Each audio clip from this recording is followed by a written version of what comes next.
Merhabalar herkese. Hepiniz IEFTalks Webinarları'na hoş geldiniz. Bugün dünyanın en iyi üniversiteler sıralamasında 10.Sıradaki University College London'da eğitim hakkında öğrenmeniz gereken tüm detayları Laura ve Martin'den dinliyor olacağız.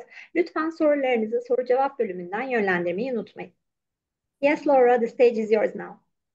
Wonderful. Thank you. Thank you very much for that introduction. Good afternoon, everybody. Welcome. Thank you for joining the UCL webinar session today. My name's Laura Hayes, and I'm here with my colleague, Martin White, who you can also see on the screen. Hi, everyone. I'm from the student recruitment team, and Martin is from the foundation and pre-masters team. So we're here today to tell you all about UCL and then just to also go through the individual admissions processes for our specific programs. So, first and foremost, UCL, fantastic. Now, I'm assuming most of you have probably heard of UCL. We are one of the largest universities now in the UK. In fact, I think we're the largest in terms of student numbers. So we have something like 50,000 students on our campus. We're very international. Nearly a third of our students are actually from overseas. And in terms of our ranking, we're really proud to now be number 9 in the world. So that's the QS World Ranking series, which some of you I'm sure are familiar with. So as you can see, we're up there with institutions such as Oxford, Cambridge, Imperial, MIT, and so forth. So by coming to UCL, you're going to have that world-class education, internationally recognized and well known throughout Turkey and the wider world. Just a bit of history, actually. It's exciting times at UCL, particularly if you join us in 2026, because we're about to celebrate our 200-year birthday. So UCL was established in 1826. The image you can see on the screen is one of our founding fathers, Sir Jeremy Bentham, or rather his ideas. So he was a social philosopher around in England at the time, 200 years ago or more than that, when actually you could only go to university if you were a man, if you were from a particular wealthy background, and if you were Christian. And he saw the unfairness in that, and he wanted to create a university that would be open for everybody. So that's very much the ethos of UCL, which stands today, is about egalitarianism and equality. So we're really proud to actually be the very first university in England to welcome women, to welcome people from any particular religion and any social background. And also just to note that we do have a number of scholarships on offer as well for students. So we do want to kind of embrace that ethos of equality throughout. Our campus. So many of you in the audience, I'm sure you've been to London. I'm biased, but I do think this is one of the most beautiful parts of the city. So this is our main campus, which is in central London. It's an area called Bloomsbury. It's very close to cultural institutions such as the British Museum, the British Library, and also other universities that you might be familiar with, such as SOAS, for example. King's and LSE are about a 20-minute walk down the road. But what we do offer at UCL is, although we are, there in central London, we still very much offer that campus experience. So you can see on the map there, if you're on the Bloomsbury campus, everything will take place there, whether it's your classes, the libraries are there, the cafeterias, and then we also have accommodation nearby as well. But we do also have another campus which opened 2 or 3 years ago. This is brand new. It's in an area called Stratford. It's on the site of the Olympic Park, which took place in London in 2012.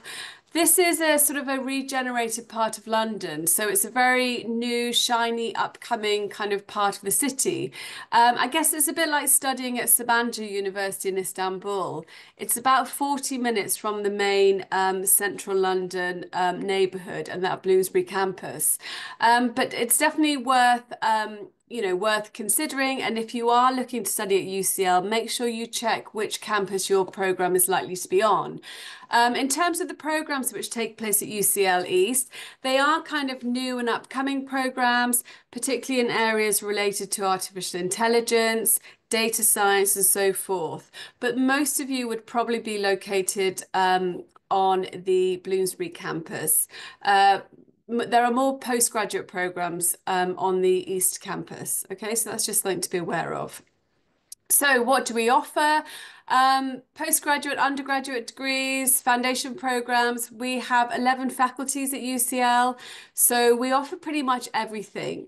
Popular kind of faculties in Turkey, from my experience, tend to be courses related to management, engineering, architecture, for example. The Bartlett seems to be very well known in Turkey, and life sciences as well. But we do offer everything. For those of you interested in postgraduate degrees, our degrees are usually 1 year, an undergraduate 3 years or 4 years. Oh, in terms of Nobel Prize winners, so we've had something like 30 Nobel Prize winners in the last 100 years, which is pretty impressive. Most recently as well, in 2024, his name has just slipped my mind, but the person who was responsible for the founding of artificial intelligence, he taught at UCL and also was a student there as well. So lots going on at UCL. In terms of our rooms and sort of setup. So although, the Bloomsbury campus is 200 years old, so it is old, but we are spending a lot of time and also money making sure our facilities are all up to date. So what you can see on the screen now is that's our student centre. So at the bottom in the middle, we have a brand new student centre that opened several years ago. Now this centre is in the heart of the Bloomsbury campus. If you come to UCL, you will undoubtedly spend a lot of time in the student centre. It won some major design awards. It's incredibly eco-friendly. It has a green roof. It's won awards for sustainability as well. So all student services such as careers, accommodation and so forth are located there. But you can also see some images of our labs. So some of our pharmacy students working there in the labs. We have two museums as well at UCL. And the bottom left is the San Francisco dog, or the robotic dog, running around the UCL East campus. So you might chance upon him as well. Right, on that note, I'm just going to pass you on to Martin, who's going to talk a bit more about life at UCL. Thank you very much, Laura. As you may or you may not be aware, in the UK, typically Wednesday afternoons are devoted to students' sports, clubs, and societies. So typically there's no teaching on Wednesday afternoon. At UCL, we have over 260 clubs and societies. There is just a random selection of some of those. So photography, MUN, basically there is something that you will find to do on a Wednesday afternoon and of a weekend. If you do have a weird interest that is not represented, or a unique interest, I should say, that is not represented, all you need to do is find two other people with that same interest, and then UCL will give you money to set up your own society. If we just move on, I think we've got information on sports. Yep. So sports at UCL. So also, in addition, quite often sports teams will get together on Wednesday afternoons and at weekends as well, to play against other universities. Quite often departments will have, for example, their own football team, and accommodation will have their own football teams as well, and they will play against each other. So there's a lot of sport activity as well happening at UCL because we are located in central London. Typically minibuses take students to outside of London on Wednesday afternoon to participate in field sports. But yeah, there are lots of facilities around the campus, around London for that as well. Accommodation is obviously very important. Just there, you've got the two maps again. So on the left, you've got the Bloomsbury campus, and on the right, you've got the UCL East campus, and you can see where some of our accommodation is located. The vast majority of our accommodation is walking distance to the UCL campus.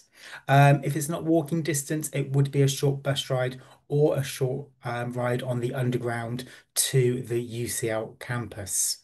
If we just move on, there might be a little bit more information on accommodation. Yeah, so if you are thinking about applying for accommodation, really you have three options available to you. You could apply for UCL accommodation, so that would be run by UCL with UCL students. You could apply for what we call our intercollegiate halls. So these are halls of residence run by the University of London. And there will be some UCL students, and there'll also be students from King's and other universities located close to UCL as well. And around London, there's lots of private student accommodation as well. Depending upon whether you are an undergraduate or a postgraduate student, the eligibility criteria can differ. But typically, UCL will try to prioritise all students who have never lived in London, who applied by the accommodation deadline and have firmly accepted an undergraduate degree as their first choice or accepted a postgraduate offer. And when you apply for accommodation, there's a lot of different questions to fill out. So do you want your own room? Do you want to share a room? Obviously, it's cheaper to share a room. Do you want your own bedroom? Do you want to, sorry, do you want your own bathroom? Do you want to share a bathroom? Do you want catered or self-catering? And just there, you can see the typical prices per week for accommodation. Typically, undergraduate students do find private accommodation in their second and third year. Um, just here, you've got some information, obviously very important on fees and funding. So you've got the idea of the tuition fees, which do vary a lot program to program. So it's really a case of going through to check the program that you're considering applying for and the cost of those. They are printed on each prospectus page, each subject page on our prospectus. Um, we do offer two scholarships at UCL. We are quite unique in offering scholarships to international students. These are the UCL Global Undergraduate Scholarships, so for undergraduate students, and the UCL Global Master Scholarships, again for postgraduate taught students. Now, these are based solely on financial need. That we don't do merit-based scholarships, they are just based on financial need. I do know, Laura, we have had a number of Turkish students be awarded these scholarships in the past. So do look at them, do see if you're eligible. If you think you are eligible, please do apply for them. They are amazing scholarships, full tuition fees or full tuition fees and living expenses. If we just go on, what do we have next? Okay, then, yeah, obviously your career, after studying your degree subject, your master's subject, we want you to obviously go out and excel in your career. Obviously in London, we do have many headquarters located in London, and a lot of our academics are connected with industries. Every year, we invite employers to our campus to meet our students, to meet our graduating students. And as you can see, over 700 employers are invited to the UCL campus every year. We also advertise jobs, and there you can just see, and some stats on the average starting salary and the number of graduates who are in work or study after graduation. Lots of statistics being flown around. Here are just an idea of some companies that our students have gone on to work for after graduating from UCL. And as you can see, we are ranked in the global top 20 and first in London for graduate employability. Shall we move on? Great. Yes. What's also important to say, is that we do have a huge support network for our students. So when you come to UCL, you will be given a personal tutor for the duration of your time at UCL. And that is an academic who you can go to with any problems you've got, whether they be academic or non-academic problems. We also do what we call as a transition mentor program, where second year students are there to support first year students adapt to London, adapt to UCL, adapt to university life. So they are there to meet with you and help you through the process. In accommodation, we have what we call our wardens and student residence advisors, who are typically postgraduate students who are there again to help you with any problems you may have with accommodation. And quite often they will organise weekly events. So maybe a games night or a movie night, just to really get the residents socially acting together. And we do an international students orientation program. We have the students support and wellbeing team, and we have the international student support team as well. So lots of support if you need it. And if you do need it, please do ask. You know, it is there for you, but please do ask for it. What have we got coming up next? Great. So back to me, Martin. Thank you. Okay, so what are we looking for at UCL? So UCL, as I'm sure you, sorry, first of all, I wanted to, hang on, I've got the wrong end of it. Yeah, UCL, as you know, is a very competitive university, but it's not impossible. So first and foremost, I just want to introduce some of our Turkish students that we have at UCL. So we have seen a growing number of students coming from Turkey, which is fantastic. So currently we have just under 300 Turkish students enrolled on our campus. Last September, we welcomed 77 new undergraduate students from Turkey and 56 new postgraduates, so that would be master's students. But I do want to tell you a bit about our Turkish society. So we have, as Martin mentioned, over sort of 200 different societies at UCL. Turkish society is very active. They do lots. They're very supportive. And I also just wanted to indicate to you two of our students. So as you can see in the middle of the screen there, we have Guksu, who's actually been elected as the student union president at UCL. So she's actually the president for the entire union at UCL. So she's representing UCL at a national level in the UK, supporting all UCL students. And she studied in Turkey. She did an undergraduate degree with us. And then we have Ada, who is the equity officer. So it just goes to show you what some of our students are up to. And there's an image there on the bottom screen. So as you can see, that's our previous Prime Minister, Rishi Sunak. So after the earthquake, the Turkish society were really impressive. They were amazing, actually. They mobilized immediately. They were out there fundraising for the earthquake appeal, and the Prime Minister was so impressed with their efforts that he came down to UCL as well at the time. So there's just some images there to show you. But just going back to, so getting into UCL, so competitive but not impossible. Now, this first slide is actually for those of you interested in undergraduate studies. So those of you postgraduate, I'm going to talk about postgraduate in a bit.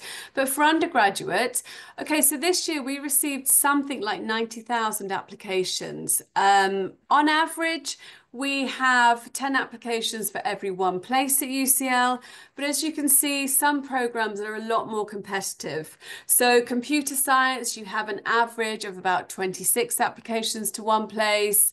Psychology, it's 20 to 1. Political science, architecture are also very popular as well.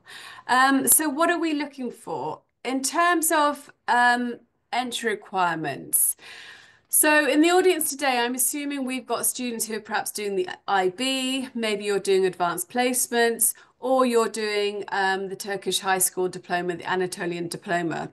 Now, for direct entry to UCL, so to our undergraduate programs, we do not consider students direct with just the Anatolian high school diploma. So we only consider students who have either the IB or have APs, or an AP and SAT combination. So those are the entry requirements for direct entry to an undergraduate degree. Now, most of our programs require, I would say on average 38 points in the IB. There are also specific high level requirements, point scores, plus also subject areas that you need to take. And in terms of APs, most programs are going to be asking for around 5 or 4 APs, usually at grades 5 or 4. But for those of you in the audience taking APs, you need to have a look at the USA country page to see the equivalencies. Okay, so that's what we're looking for. But what it means is you need to make sure you have those grades as predictions in order to be considered for UCL. There are also a number of other methods of assessing students. So we have also just introduced several new tests. Some of you may be familiar with these tests. So if you're interested in doing something like economics or computer science or electronic and electrical engineering, there are now tests which applicants have to take. I understand you can sit these tests in Istanbul, but it is something that you need to be you need to do your research, you need to look at our undergraduate prospectus, see if there is a test for your specific program, and then organize by yourself to take that test. And then that test score is sent to us at UCL. The law degree as well, that requires an aptitude test. So that's the previous test called the LNAT. And for those of you applying for architecture, if you get through the first round of admissions, we will then ask you to send us your portfolio and you would have an interview as well. But aside from the tests, how do we actually decide who to offer a place to? Now, if you think someone like UCL, I would say the majority of students that we receive applications from, they have amazing predicted grades. So they have 38 in the IB, they have 45 in the IB. They might even have, 5.5s already at APs. But just because they've got those grades, it doesn't mean they're necessarily going to get an offer from UCL, because we look at the entire application. And this is where the personal statement, which some of you will be familiar with, comes into play and is one of the, well, I would say actually one of the most important part of the UCAS application process. So as I mentioned before, we don't interview many students anymore. If you don't have a test, this is the only thing that this is the only chance you're going to have to connect with the admissions team. Even for those students that do those additional tests, we will still be then looking at your personal statement afterwards. So the personal statement is key. Now, the personal statement format has changed slightly for 2026. It's 3 questions. However, the content remains the same. The UK system is very different to the US system. We are looking for your academic ability. So we want to make sure that you're studying on the right program. So I would say, you need to be writing at least 85% of that personal statement about the subject area. But you can't just tell us that you want to study physics or mechanical engineering. You need to provide the evidence that shows that you are genuinely interested and committed to that program. Okay. And by evidence, I mean examples. So tell us about what you're reading. Tell us about what projects you're undertaking at school. Some of you might have had the chance to do some work experience or internships. Talk about that and talk about the skills that you've got from that particular experience, okay? So you need examples to back up your statements about why you want to study that particular program. But the focus is very much on the subject area. Extracurriculars, students always ask me about extracurriculars. Again, for someone like UCL, really only if they're relevant to the program. So if you're in the physics club at school, for example, or the MUN, that would be relevant, and you can talk about the sorts of skills that you've got from that particular experience. Okay, so just moving back to Martin, who's going to talk about foundation. Great. Thanks very much, Laura. Just very quickly, yeah, so UCL's foundation year, UCL's undergraduate foundation year is called the Undergraduate Preparatory Certificates. And this is for students with only the Anatolian high school diploma. So if you only have the Turkish high school diploma, you can come to UCL for 1 year, do our foundation year, and then apply to any UK university.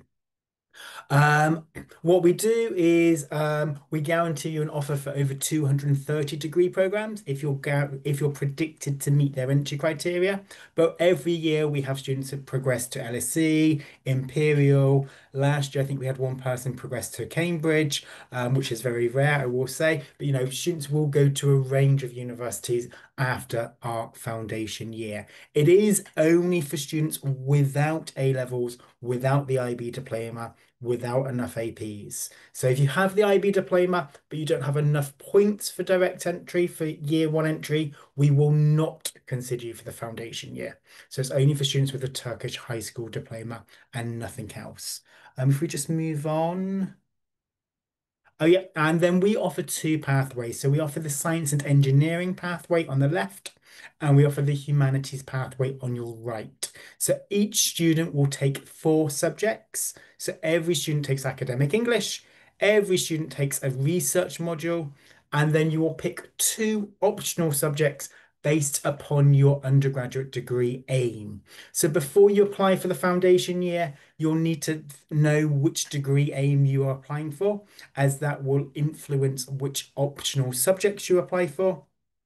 And then we have 3 stages. I think the next slide is the application process, just to say yes. So we have our requirements. So our requirements would be 75% in year 10 and 11 of high school, plus any transcripts from year 12, with 80% in the subjects that you're going to study with us.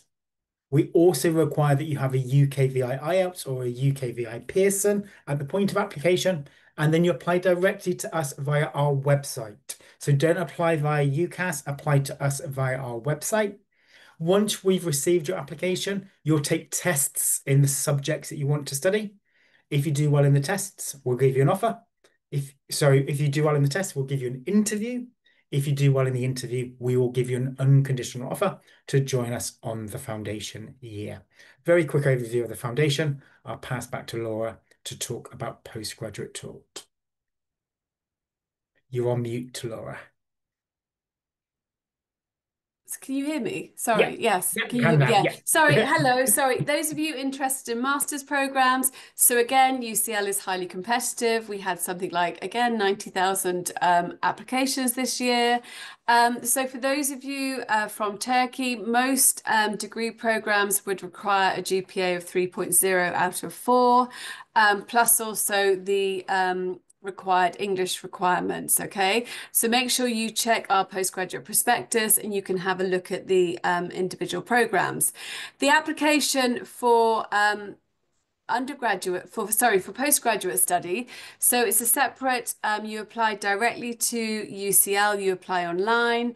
There is an application fee. So for every single program now, this is a non-refundable application fee. It's just between 90 and 160 pounds. Some tests will require GRE or a GMAT score, but some degrees will require a GRE or a GMAT score, but not many. Okay, so I have to get asked whether we do require it. Not many programs actually do at UCL.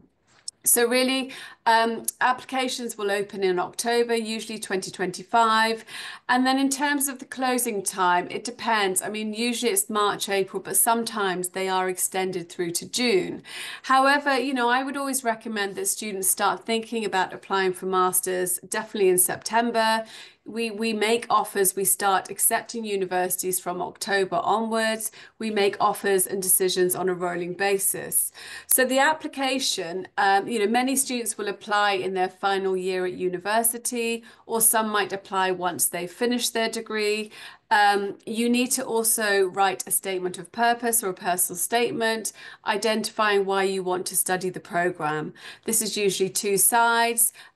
Telling us why you want to do the program. It's similar to the UCAS personal statement, focusing on your academic interests, indicating also any work experience that you have, all of those sorts of things as well. And then we would also ask you to update your transcript, and we would have a look at that, and we would make the decision based on that, and also to academic references. Okay, but for Turkey, currently most students would be required to get a GPA of 3.0 out of 4. Okay, right, just back to Martin. Thank you very much. We also offer a 9-month international pre-master's course. So this is for students who want to improve their academic skills and their academic English before starting a master's program at UCL or another top UK university. We teach you as you'll be taught on your master's program, and we teach you basically all of the skills that you'll need. So how to structure an essay, how to read quickly, how to critically analyze. And we find that students that do our pre-masters will get a better grade in their postgraduate study, typically compared to international students that don't do the international pre-masters, just because they have that one extra year being taught how to succeed at master's level in the UK. We'd be looking for an IELTS of 5.5 and a GPA of 2.7 to enroll on the pre-masters, and that starts in September. And we also offer 3 different types of summer courses. So there's the pre-university summer school, which is an online 2-week program for high school students aged 16 to 18. We do the UCL Summer School. So the UCL Summer School offers an opportunity for students who are already at university. So students who have completed 1 year of study at an university other than UCL to come to UCL and study an undergraduate module over 3 weeks and gain credit for that module, which you can then take back to your home institution and transfer back there. We also offer a 3-week summer English program, which again is for university students who want to improve their English and experience UK culture over the summer as well. I think that's it from us, but that is a lot of talking and a lot of information. So thank you for bearing with us. We will now have a look at some of the questions. I know that there are a lot of questions in the chat, but we will look at some of these questions. Yes, I saw some brilliant questions come through. So if we start, I mean, a lot of sort of general questions about personal statements for both undergrad, well, for undergraduate mainly. What makes a strong personal statement for UCL? Could you give an example of what stands out? I mean, I think when you're tackling an undergraduate personal statement, first of all, there's no right or wrong answer. The main As I said, with UCL, it's so competitive. We receive such a high volume of applications. It can be down to sort of fine margins as to who gets offered a place and who doesn't. But I think when you go into your personal statement, if you've selected the right course for you, so you genuinely want to study that particular program, you have to focus very much on the subject area, okay? So 85% needs to be about the subject. So as an example, let's say you want to do something like mechanical engineering. Well, are you reading up on the use of lithium batteries in cars, for example? Are you thinking about ways in which to make cars more greener, more sustainable, perhaps? I don't know if we've got any psychology students in the room. Are you looking at the latest advances taking place in the study and cure for dementia and Alzheimer's disease? So we expect you to be reading around the subject area to be able to really demonstrate your interest in that particular subject.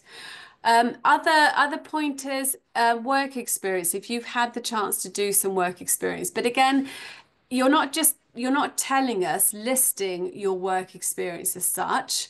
You're telling us what you've learned from that particular experience. So pick out the skills that you've got from that particular experience, such as it could be negotiation skills, it could be presentation skills, team leading skills, anything like that. And that would give us an indication of what kind of student you would be at university, but it's very much on the subject area itself. Okay. So I think that that's key for personal statements. Perhaps choose 3 or 4 main points and then back them up with your evidence. But the way to write that good personal statement is to make sure that you're fully immersed and you're choosing the right program in the first place. Would you agree with that, Martin? Yeah, definitely. Yeah, sorry, I was making sure I was on mute. Yeah, definitely. There's also a question in there about choosing between different degree programs. And I say really look at the modules that make up the program, even at different universities. A program might be called exactly the same thing or something completely different, but it might be very similar or very different. So look at the modules that make up and see, and also how it's assessed. And if you know you have a preference for exams or assignments, as ways of picking. Yeah. Brilliant. Yeah, so popular undergraduate programs. I mean, computer science, that is undoubtedly the most popular program. I would say followed by electronic engineering is very popular, as is economics, psychology, and management. Actually, we have a brand new international management program, which has received a lot of applications this year. So it tends to be those sorts of subject areas. Okay. A question here about career support. Do we offer specifically international students looking to work in the UK?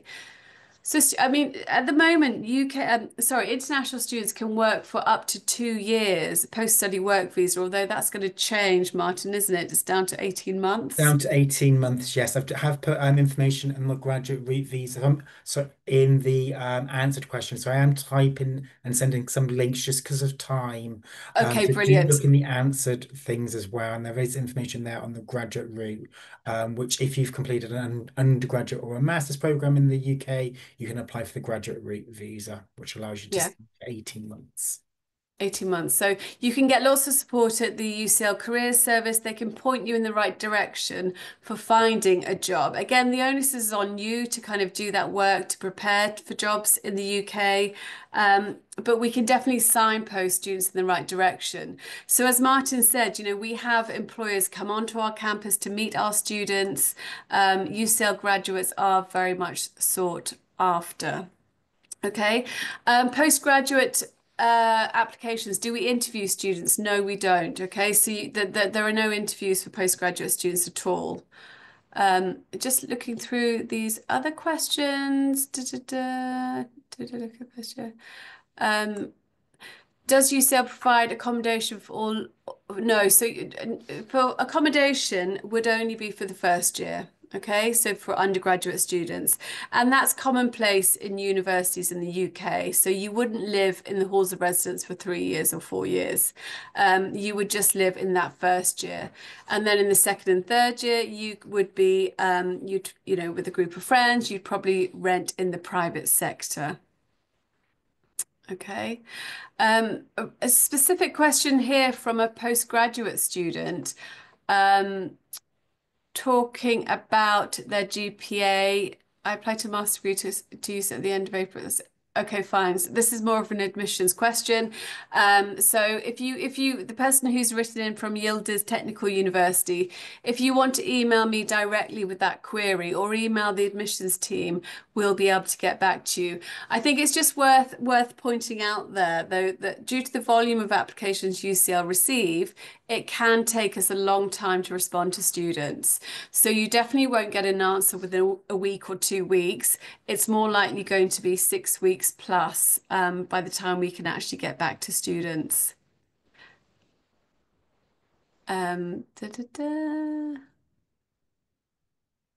What other ones there? I think somebody had something about, yeah, so accommodation.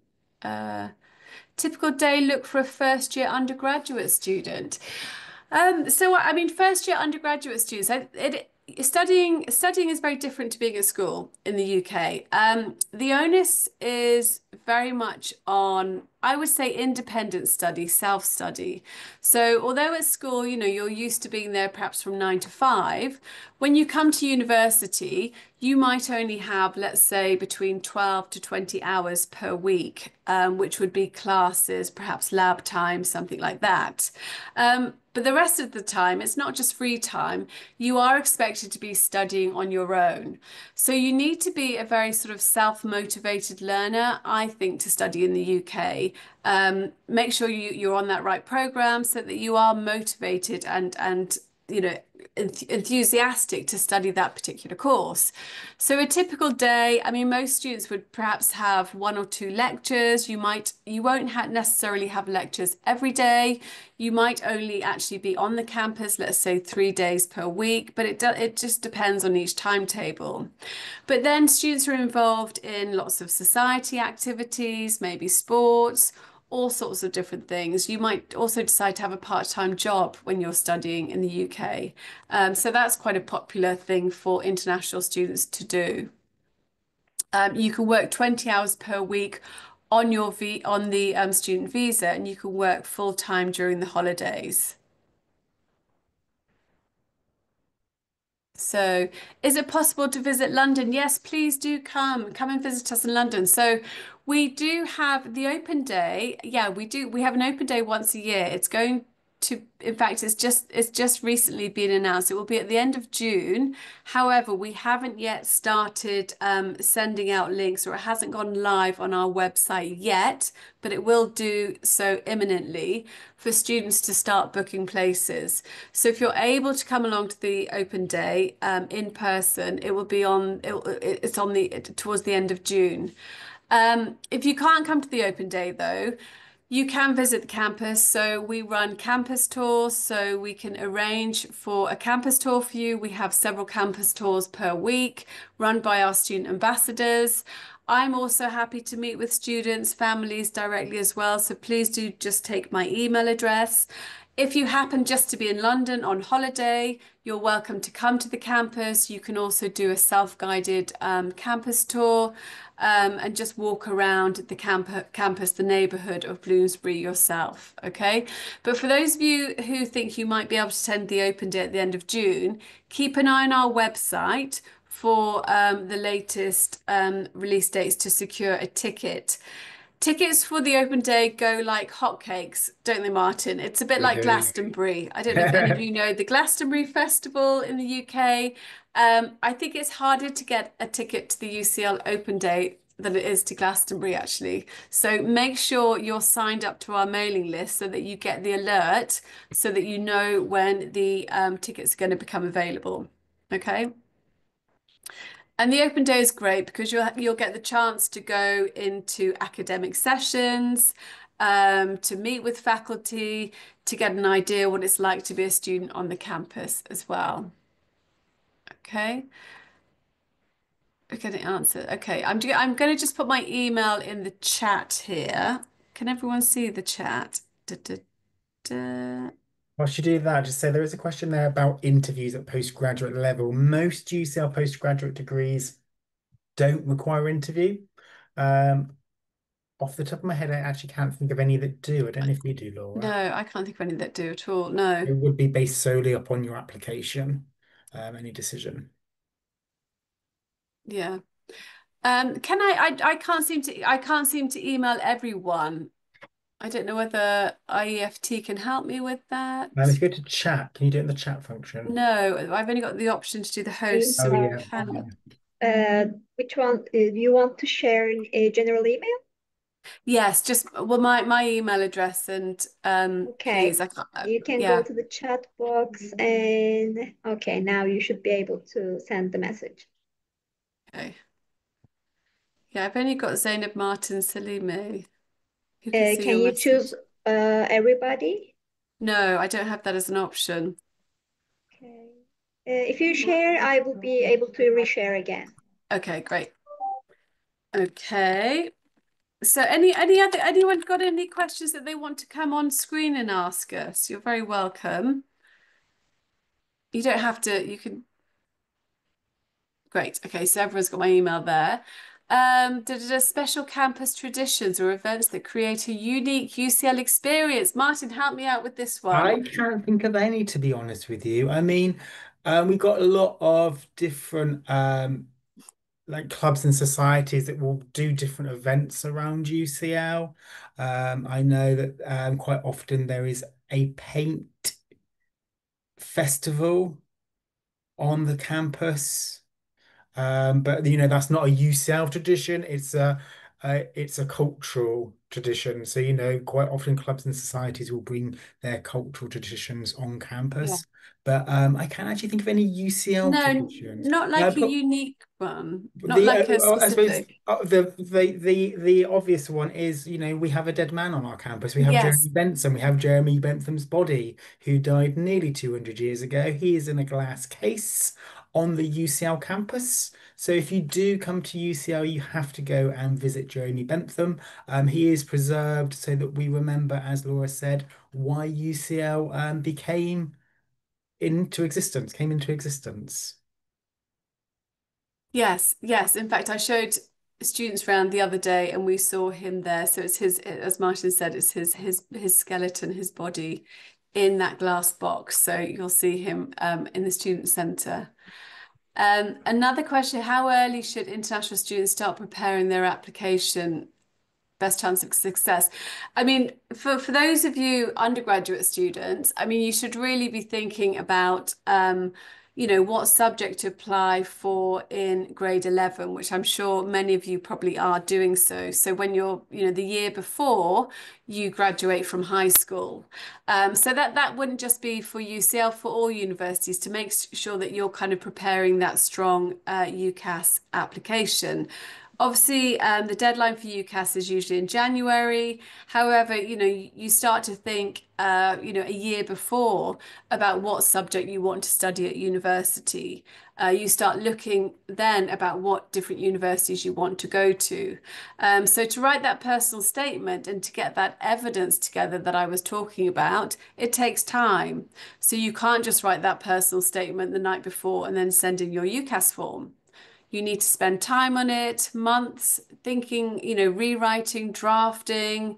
It should be something that you're proud of, that's your work, that really does give us an insight into your ability and aptitude for studying that particular program. So I would definitely say, months before. And the same for postgraduate students. I think for postgraduate students, you're obviously more advanced in terms of studying, so you tend to have a clearer idea of what you want to study at master's level. But again, as I mentioned, for master's degrees, although we do have those application deadlines in March, April, June, I would say if you can try and get your application in by January for a master's program, it just makes things a lot easier, because it does take a long time to hear back from UCL. So it can take up to, anything from between 6 to 10 weeks to receive an answer from UCL. So that's for both postgraduate and undergraduate. And particularly for postgraduate students, you want to make sure that you get that offer in time so that you have that unconditional offer ready so that you can then get your CAS to apply for your visa.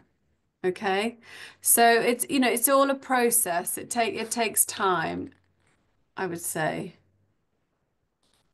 Da, da, da. The interesting question here is some academic challenges international students, especially countries like Turkey, face. How do they, yeah, I mean, I think. Yeah, I think what I hear from students as well is that it's that you need to be prepared for the sort of the independent style of learning in the UK. Although it's similar, it is similar to how you study at universities in Turkey. But I know that you need to be organized. Although you might not have as many contact hours as you're used to, it doesn't mean to say that you can just be off enjoying London, during those times when you're not at university. You need to kind of, be organized, make sure you have your kind of personal study time dedicated throughout the week. You know how to use researching in the library, all those sorts of things. You need to have all that kind of additional areas that you need at university in place. I think that's one of the things that students, they struggle with.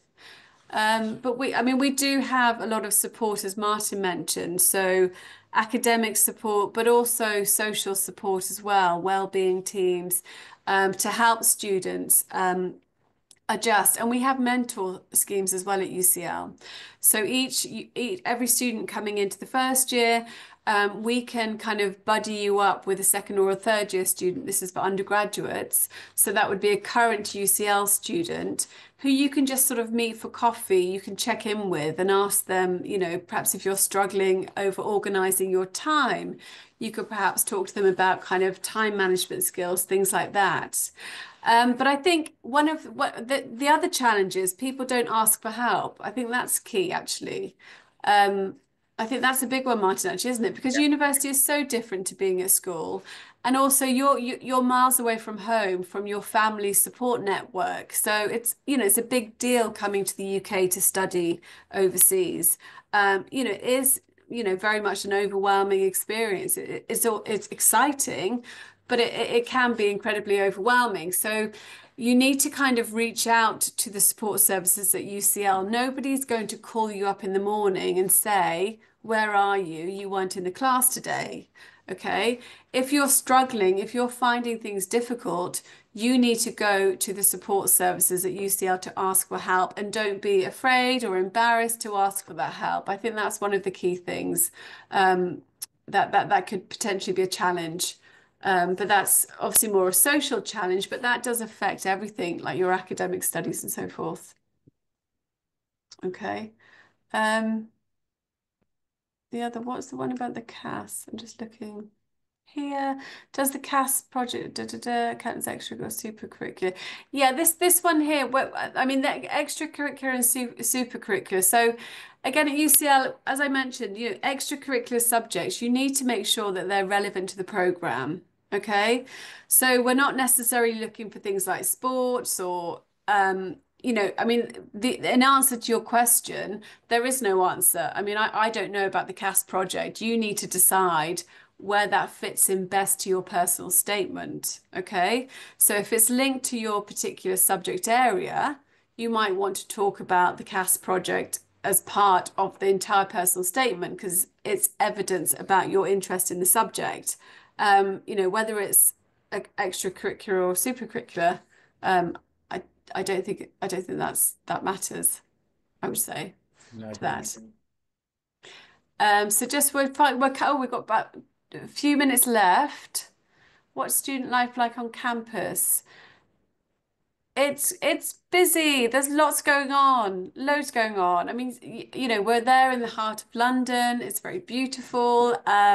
It's, aside from it being a kind of student area, there's also lots going on with just typical London life. So, you have things like the British Museum, the British Library on your doorstep. But on the campus itself, we have something like 300 different societies that the students can join, sports club. In fact, I was in the student union the other day showing students the gym. There's a huge gym. There's also a theatre on campus, the Bloomsbury Theatre. You might want to get involved in that. So there's all sorts of things that students get involved in. And as I mentioned before, the Turkish Society is great at UCL. It really is brilliant. The current president, he'll finish this year, so that they're electing a new president.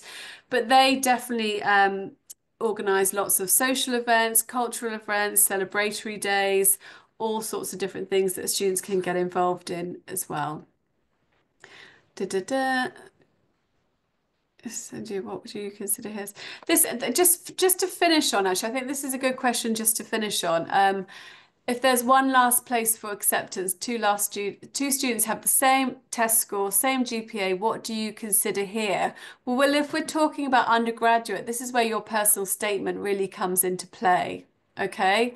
So yes, we receive applications from, students that have amazing grades. Okay. So they all have, good grades, they all meet our minimum entry requirements in the IB or the APs, but we're not just looking for those entry requirements. We're also looking at that personal statement. So if we have two students that are very close and we can only give one place, we will then re-look again at that personal statement and start to kind of figure out, well, who is most suitable for that particular program. Okay. The English test score isn't going to come into play when you make an application because it will be a condition. Yeah, I mean, I don't know whether this one was for undergrad or postgrad.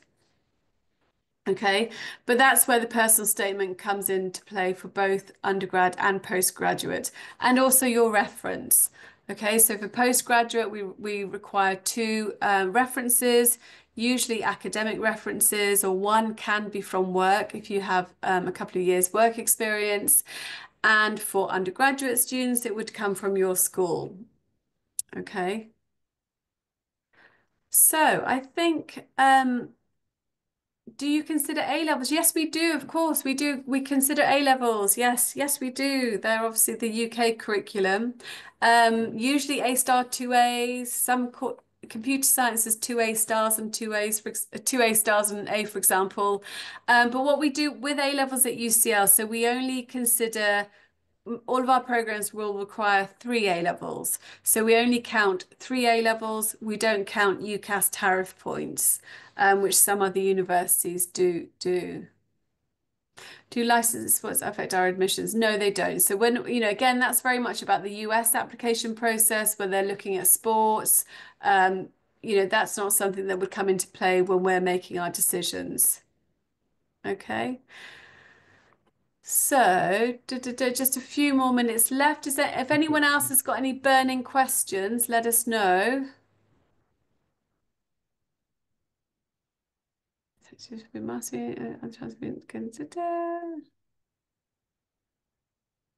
Yeah. So as I mentioned before, in terms of responding to students, it can take between 6 to 10 weeks to hear back from UCL, I would say. Okay.